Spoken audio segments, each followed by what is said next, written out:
Guys, welcome back to our YouTube channel. आज हम chapter start करने वाले हैं ग्रेविटेशन। ठीक है बच्चों, तो पहले हमें समझना पड़ेगा ग्रेविटी क्या होती है। तो लिखते हैं हम ग्रेविटी क्या होती है। देखो, gravitation it is a attractive force. देखो, ग्रेविटेशन क्या है? एक अट्रैक्टिव फोर्स है। कैसी फोर्स है बच्चों? अट्रैक्टिव फोर्स है। ये दो चीज़ों को एक दूसरे की तरफ खींचने के काम आती है। मान लो अगर ये एक ऑब्जेक्ट है और ये दूसरी ऑब्जेक्ट है, तो ये दोनों एक दूसरे की तरफ पास आएंगी ड्यू टू ग्रेविटेशन। ये अट्रैक्टिव फोर्स है and it is a weak force. कौन सी फोर्स है बच्चों? वीक फोर्स है। सबसे पहली चीज़, it is a attractive force and it is a weak force. कमज़ोर फोर्स में आती है, मतलब बहुत कोई ज़्यादा फोर्स जनरेट नहीं कर पाती ग्रेविटी। बहुत थोड़ा अमाउंट ऑफ जो फोर्स आती है वो बहुत थोड़ी आती है। और discovered by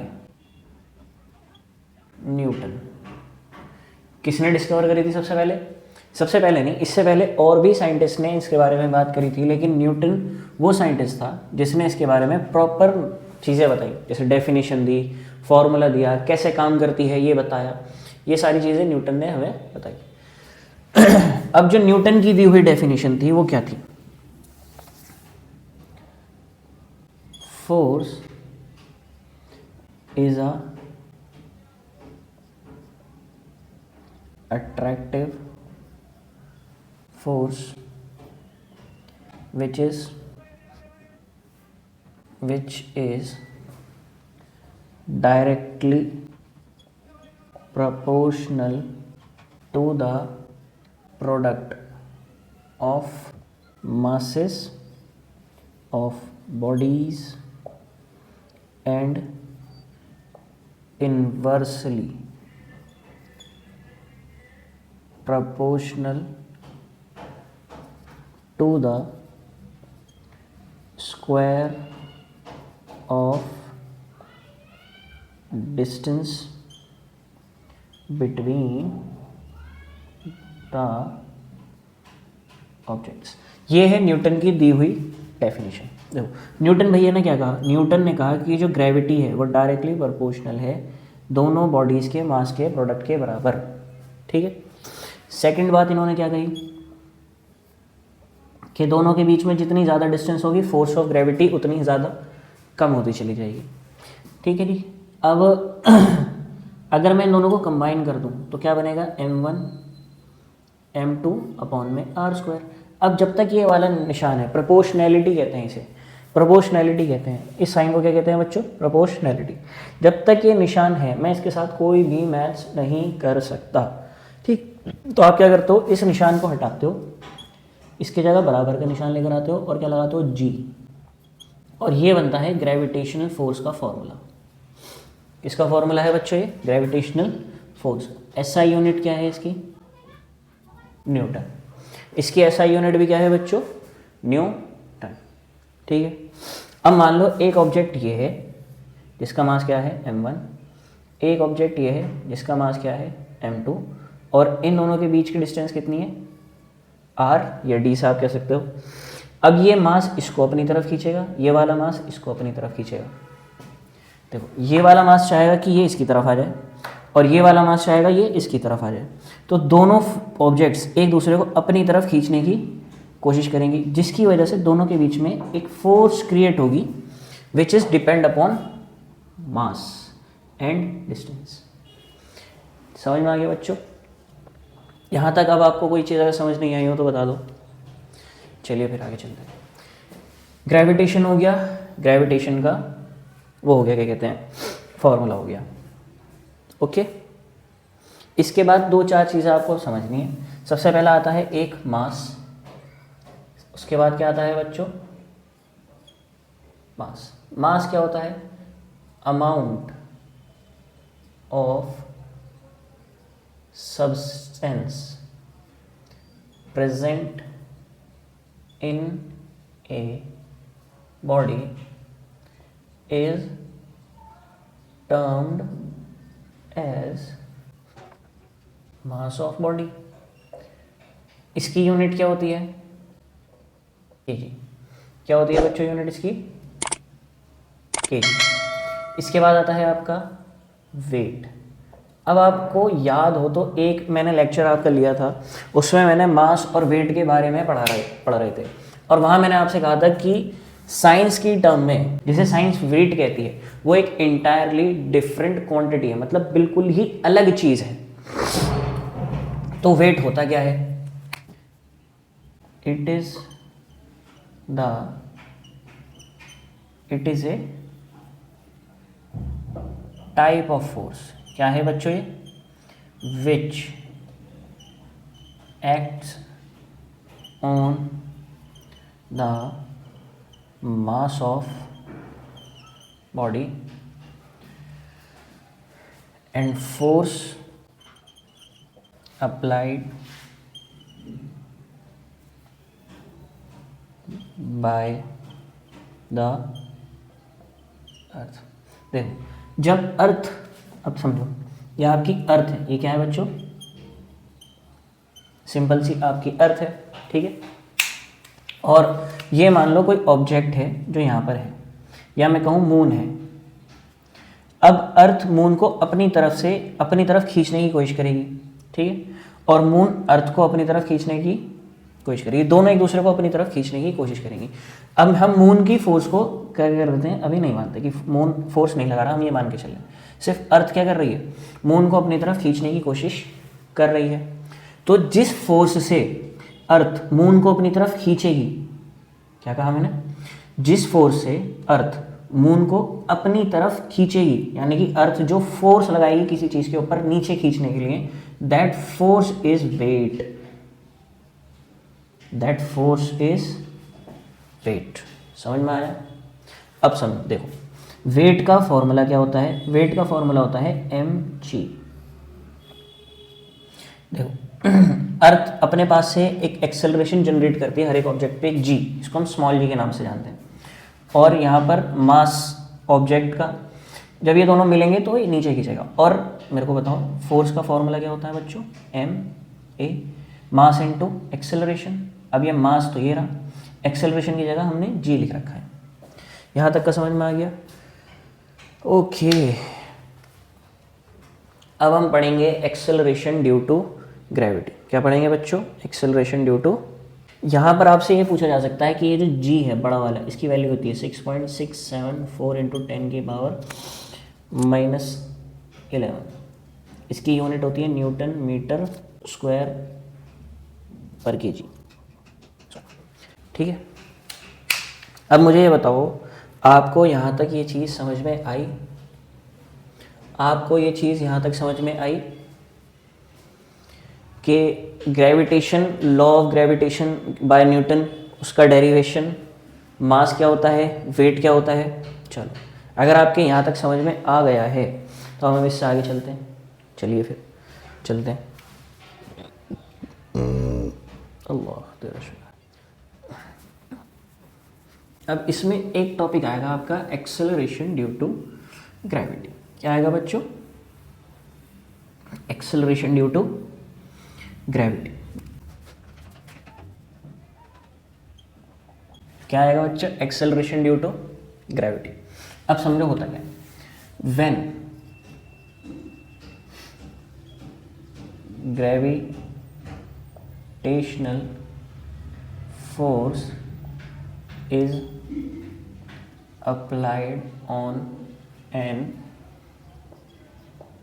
object, it will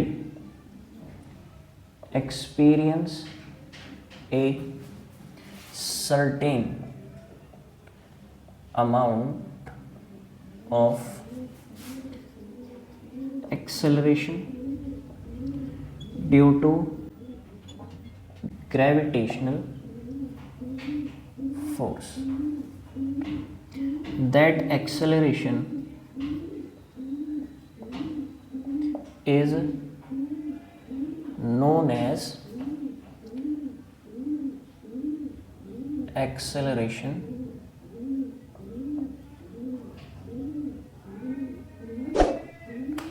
due to gravity और एंड डिनोटेड बाय स्मॉल। किससे दिखाया जाता है बच्चों इसको? स्मॉल g से। देखो F बराबर g m1 m2 bye are square, ठीक है। ये फॉर्मूला किसका हो गया? ग्रेविटेशनल फोर्स का।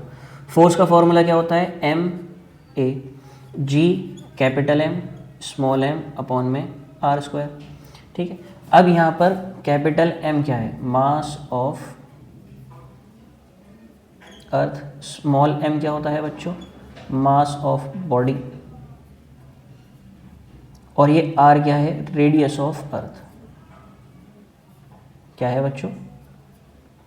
Radius of earth. इस वाले m से ये वाला m कट जाएगा। a बराबर क्या बचेगा? G M R square.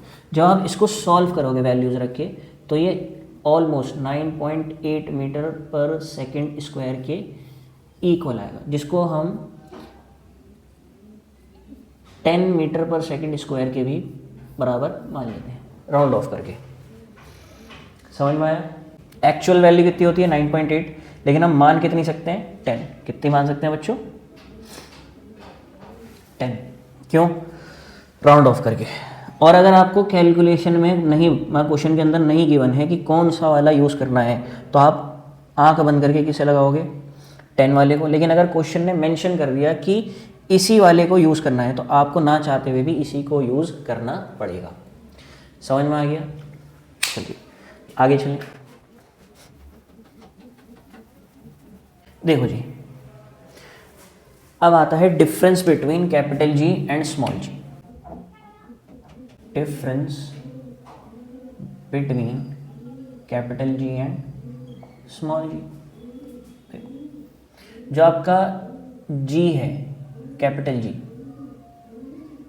ये it is a constant. It is a constant. लेकिन जो स्मॉल जी है आपका, इट इज़ ए एक्सेलरेशन। ये कौन है? ये तो acceleration. It is an acceleration. It is acceleration.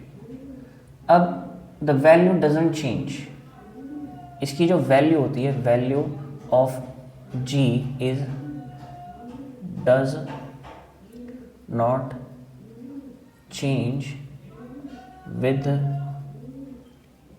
Planet. यानी कि अगर मैं एक प्लैनेट लूं, या मैं किसे लूं? जुपिटर को। और मैं किसे लूं? अर्थ को।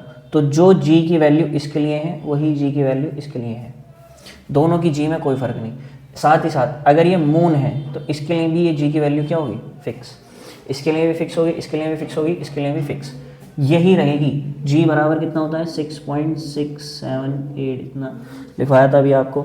वो जो भी होता है, ठीक है, अप्रॉक्सीमेट कितना होता है? 6.67 इंटू 10 की पावर -11।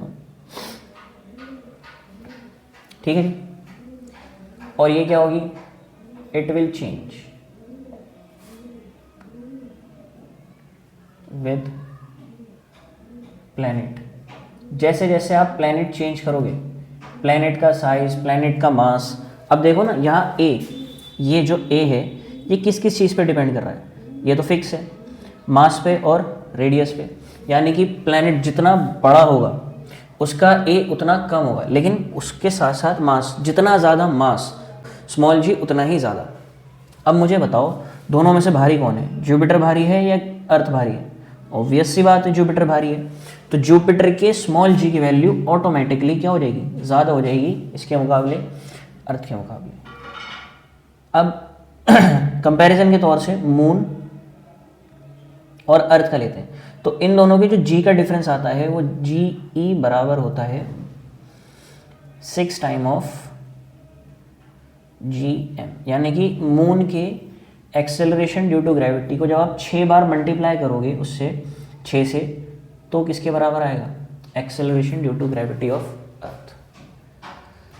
शायद ये तुम्हारे समझ नहीं आया हो, अब भी एक बार मैं और समझा देता हूँ।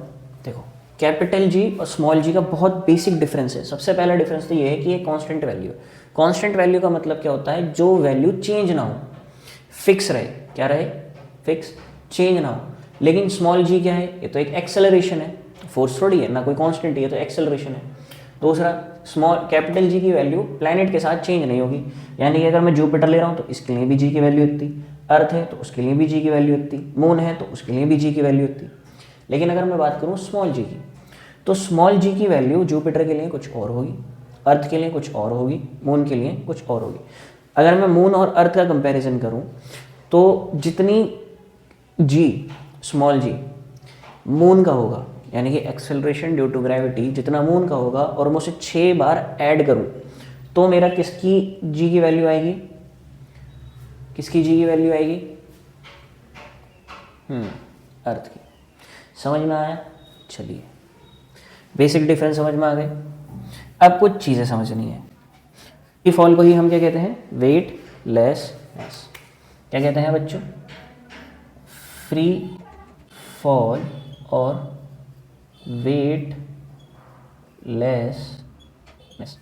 ठीक है, अब फ्री फॉल क्या होगा? अब देखो, इसको आप और अच्छे से समझ सकते हो। मान लो ये मार्कर है, अगर मैं अर्थ पे इसको फेंक रहा हूँ, गिरा रहा हूँ ऐसे करके, तो इसकी कुछ स्पीड थी। मून पे जब मैं इसे गिराऊंगा तो इसकी स्पीड कम होगी, इसी वजह से हम मून पे उछलते हैं, हमें चलने के लिए दिक्कत आती है, क्योंकि हमारी जो ग्रेविटी है वो हमें कम खींच पा रही है, सरफेस से लगा के रख नहीं पा रही। ठीक है, अब फ्री फॉल क्या होता है ये समझो। फ्री फॉल क्या है? अगर मैं मार्कर लूँ और इसको ऐसे छोड़ दूँ, तो ये जितने टाइम तक ऐसे under the influence of gravity बिना किसी दिक्कत के गिर रहा है, that is free fall. This is free fall. समझ में आ गया? और जब तक आप ऐसे हवा में गिर रहे हो, जब तक आप हवा में इस तरह से गिर रहे हो, तो आपको ऐसा लगेगा कि आपका वेट नहीं है। क्यों? अभी हमने वेट के बारे में पढ़ा था। वेट क्या होता है? W बराबर mg। क्या होता है? W बराबर mg। जब आप नीचे गिर रहे हो तो ये हो जाएगी 0, जिसकी वजह से आपका W भी क्या हो जाएगा? 0। और आपको ऐसा लगेगा कि आप खड़े, आपके अंदर वजन ही नहीं है। ठीक है, ऐसा आपने अपनी ज़िंदगी में एक्सपीरियंस किया होगा। कब किया होगा? अब ये सोचो। देखो, जब आप लिफ्ट में जाते हो, लिफ्ट नीचे जाती है, तो आपको ऐसा लगता है कि आपकी बॉडी हल्की हो रही है, आप ऊपर जा रहे हो। ठीक है, ऐसा क्यों हो रहा है? क्योंकि जी की वैल्यू धीरे धीरे कम हो रही है और आपकी बॉडी को ऐसा लग रहा है कि उसका वेट कम हो रहा है। दूसरा, जब आप फेरिस व्हील में हो, तो ये बड़े वाले झूले में जो होता है, जो पहीं गोल गोल घूमता रहता है, फेरिस व्हील कहते हैं उसे, जब आप उसमें ऐसे गोल गोल घूम रहे हो और वो जब ऊपर से नीचे आता है तो आपकी बॉडी ऊपर की तरफ फ्लोट करती है, ऐसा लगता है। क्यों लगता है? क्योंकि जब जैसे जैसे आप नीचे आ रहे हो, स्मॉल जी की वैल्यू कम हो रही है। समझ में आ रहा है? आप नीचे आ रहे हो, स्मॉल जी की वैल्यू और कम हो रही है, जिसकी वजह से आपको ऐसा लगेगा कि आप में कोई वेट ही नहीं है। ठीक, तो फ्री फॉल की डेफिनेशन लिखो। When we fall freely without any resistance under the influence of gravity. Such type of fall is called free fall. Simple, free fall की यही एक सिंपल डेफिनेशन है। जब कभी भी आप फॉल करो फ्रीली विदाउट एनी रेजिस्टेंस, मतलब आपको कोई रोकने वाला नहीं है, आपने कोई रस्सी नहीं बांध रखी, कोई नीचे से आपको पकड़ के ऊपर नहीं खींच रहा, आप नॉर्मली बिना किसी दिक्कत के नीचे गिर रहे हो। किसके इन्फ्लुएंस में? ग्रेविटी की इन्फ्लुएंस में। ठीक है, ठीक, तो उसको हम बोलेंगे free fall. In free fall we experience weightlessness due to low value of small g। क्योंकि स्मॉल जी की वैल्यू धीरे धीरे उसकी वजह से क्या हो रही है? कम हो रही है, क्योंकि हम पे फोर्स जो है वो बिना किसी दिक्कत के लग रही है। यहां तक का समझ में आ गया आपको? जब आप फ्री फॉल करोगे तो आपको वेटलेसनेस का एक्सपीरियंस होगा, क्योंकि स्मॉल जी की वैल्यू क्या हो रही है, कम हो रही है। यहाँ तक समझ में आ गया बच्चों? चलिए फिर आगे चलते हैं। ठीक है जी, मिटा दिया जाए इसे। अब लास्ट के टॉपिक आपके इस चैप्टर के रह गए हैं, फिर ये चैप्टर हो जाएगा ख़त्म। ठीक है जी, लास्ट का टॉपिक क्या रह गया है आपका?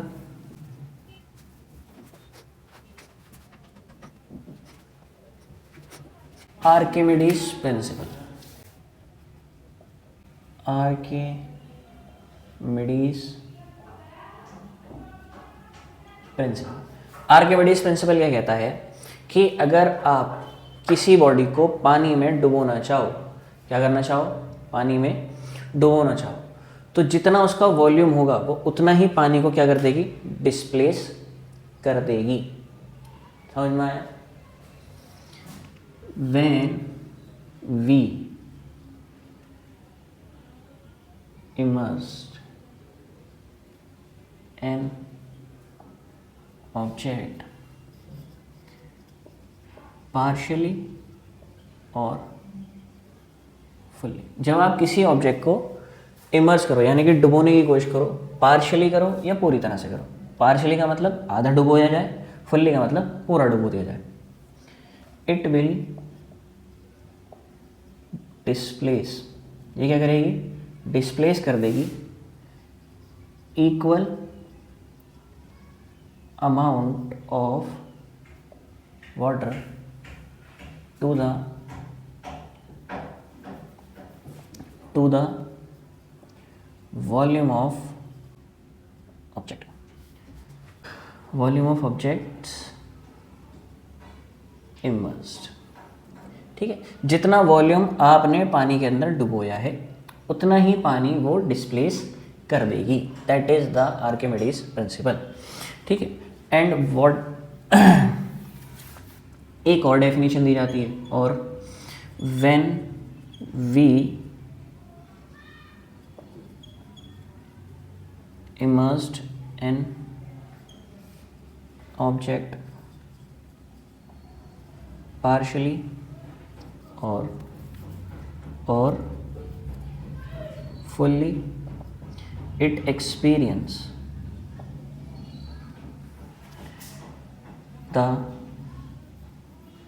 opposite force. It experience the opposite force applied by the water on the object। यानी कि जब आप किसी ऑब्जेक्ट को पानी के अंदर डालोगे तो वो एक अपोजिट फोर्स, अपवर्ड फोर्स, ऊपर की तरफ फोर्स एक्सपीरियंस करेगी।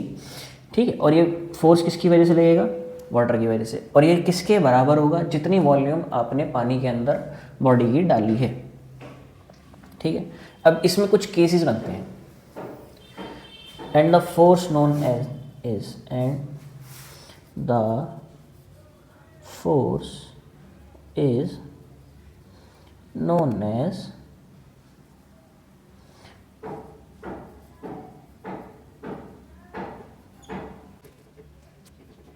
क्या होता है, बायोंसी। तो ये जो फोर्स लग रही है उसी को हम कहते हैं बायोंसी। ठीक है, अब इसमें केस आता है कि कौन सी चीज़ कब ठहरेगी, कब डूब जाएगी। इसमें समझो, इफ, पहला case, if buoyancy is equal to the gravitational force, जितनी फोर्स ग्रेविटी उस पर लगा रही है और बायोंसी भी उतनी लग जाए, ठीक है, then it will float on the surface of liquid. पहला केस समझ में आ गया। अगर बायोन्सी इक्वल हो ग्रेविटेशनल फोर्स के तो it will float on the surface to the liquid. अभी किस तरह से फ्लोट करेगी ये समझो। अगर ये सरफेस है, आपने इसके अंदर ऑब्जेक्ट को डाला, ये नीचे फोर्स लगा रही है और ऊपर से क्या लग रही है, नीचे से क्या लग रही है, बायोन्सी। तो ये साथ साथ तैरेगी, साथ साथ ऐसे करके। इसका जो अपर सरफेस होगा वो पानी की सरफेस के साथ साथ होगा। ऐसे नहीं कि पानी के ऊपर तैरेगी, on the surface, above the surface नहीं, ऑन द सरफेस तैरेगी। समझ में आ गया। सेकंड केस क्या होगा, if the buoyancy is more than the gravitational force, then it will float above the surface। तो ये ऑब्जेक्ट कहाँ तैरेगी, अब सरफेस के ऊपर। अब ये लिक्विड है, आपने इसके ऊपर ऑब्जेक्ट रखा, ऊपर से ये फोर्स लगाएगा, नीचे से बायोन्सी आएगी। अब क्या होगा, ये ऊपर ही रहेगा क्योंकि बायोन्सी की फोर्स ज़्यादा है। बायोन्सी क्या है, इसमें ज़्यादा है फोर्स, जिसकी वजह से अबव द सरफेस ही तैरती रहेगी। इसको आप देख सकते हो थर्मोकॉल या फॉर्म में। अगर आप थर्मोकॉल या थर्मोकॉल को पानी के अंदर डुबोने की कोशिश करो तो वो डूबेगी नहीं, वो ऊपर ही आती रहेगी। लेकिन अगर आप बर्फ़ को लो और बर्फ़ को पानी में छोड़ दो तो है तो वो भी पानी के ऊपर तैर रही है, लेकिन कहाँ, सरफेस के साथ साथ तैर रही है। ऐसा तो नहीं होता कि बाहर हल्की सी निकल कर आ गई या कुछ ज़्यादा ऊपर आ गई, जितनी सरफेस होगी उसी के हिसाब से वो तैरती रहेगी। और सबसे लास्ट में आता है if lower than the gravitational force then object will sink. Object क्या हो जाएगी, सिंक हो जाएगी। सिंक का मतलब क्या होता है, डूब जाना। ये एक पानी है, इस पर हमने एक जेट रखी, ये नीचे फोर्स लगा रहा है, ऊपर से नीचे से बायोन्सी आ रही है। अब क्या होगा, ये सरफेस है और ये पानी के अंदर चली गई क्योंकि इसमें F ज़्यादा है और B कम है, ठीक है। और यहाँ पर क्या है, F बराबर है B के। तीनों केस समझ में आ गए। सरफेस के साथ साथ कब तैरेगी, पानी की सरफेस से ऊपर कब तैरेगी, और पानी की सरफेस के नीचे यानी कि डूब कब जाएगी। अब जो बायोन्सी है वो दो चीज़ों पर डिपेंड करती है।